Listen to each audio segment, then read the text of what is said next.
Hi, I'm Barry Duke, Vice President of Suppressors and Weapons at SureFire. Today I'm going to go over removal and installation of the dwell weight and the optimized bolt carrier group, the OBC. This isn't something you need to do. This weight can stay in there for the lifetime of your bolt carrier, never come out, and it will be completely fine. But I know there's those of you that want to take things apart and look at them, see what makes them tick. And for that reason, I'm going to go over, tell you how to do it right. Also, what tools you need.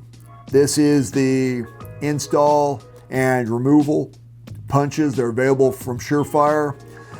When you're buying them, order a couple of the roll pins that go with it, because any roll pin that you take out technically should be replaced. They do get a little bit less springy every time you use them. So, especially with the OBC, this thing's going back against recoil, and best practice is to change it.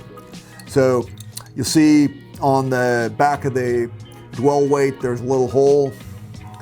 That is where you take your remove punch, which even says that on it, and just put it in that hole, push it down against spring tension, whack it with the hammer, and then turn it over, just wrap it on the bench, and what we call the anvil comes out, and the detents and springs. Now, what happened when we went and pushed this out, if you see the length of the punch, that punch pushes the roll pin into the other part.